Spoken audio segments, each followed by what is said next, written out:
నల్లని అన్ని నీళ్లు కాదు, తెల్లని అన్ని పాలు కాదు, మెరిసేదంతా బంగారం కాదు, తీయగుండేటిదంతా చక్కెర కాదు, ఎర్రగుంటే అది కారం కాదు, రంగు రుచి వచ్చినంత మాత్రాన చాపత్త కాదు, అన్నీ కల్తీనే అవుతున్నాయి. కల్తీ దందాల మీద బొచ్చడు సొమ్ము చేసుకుంటుర్రు దళారుగాళ్ళు. అవు కంపెనీ పేరున్నదని వస్తువు ఒరిజినల్ అనుకుంటే కల్తీ మందు దాగి కక్కుకునుడే అవుతుంది. మళ్ళా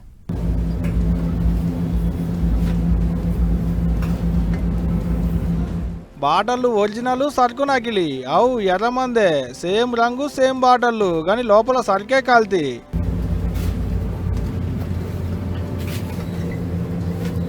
ఇలువగల్ల మందు బాటలల్లంగా సగం తీసుడు, షీప్ లిక్కర్ నింపుడు, డక్కను కొట్టుడు, ఇలువగల్ల మందని మందు బాబులకు అమ్ముడు.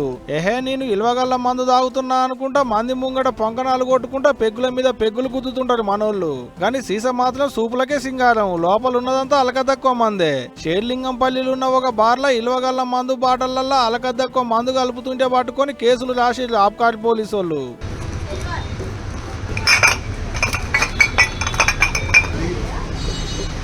లింగంపల్లి అయ్యప్ప సొసైటీలో ఉన్న ట్రూప్స్ బార్ను రెన్యువల్ చేయకుండానే మందు అమ్ముతుందట. బార్ లైసెన్స్ ఫీజు కట్టలేదట, మందు డిపోలకించి సరుకు కొంటలేదట. అనుమానం వచ్చి చెకింగ్లు చేస్తే అసలు ముచ్చట బయటపడ్డది. గిట్లా బయట దుకాణాలకించి మందు పట్టుకొచ్చి ఈ కార్యం పెట్టుకున్నారు అన్నట్టు.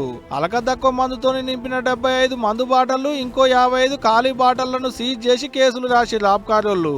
అందాజకో 1,50,000 ఇలువగల మందు ఉంటది. అంతా కల్తీ సరికే.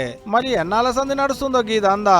ఎడమోపై ఇట్లా నాయన అసలు మందు తాగితేనే పానం ఖరాబ్ అంటే మీ ఆమ్దాని కోసం కల్తీ మందు దాపి కార్యాలు ఖరాబ్ చేసి పాడైతున్నారు. కంపెనీ పేరు సేమ్ ఉన్నది, సీల్ బరాబర్ ఉన్నది, సీస చూడ్డానికి గొప్పగా ఉన్నది, గిలాసుల పోషణం రంగు అట్టనే ఉన్నదని మురుసుకుంటా మందేసేటోళ్ళు ఇప్పటికన్నా ఓపాలి మంచిగా చూసుకోరు. మరి ఏం చెప్తున్నా.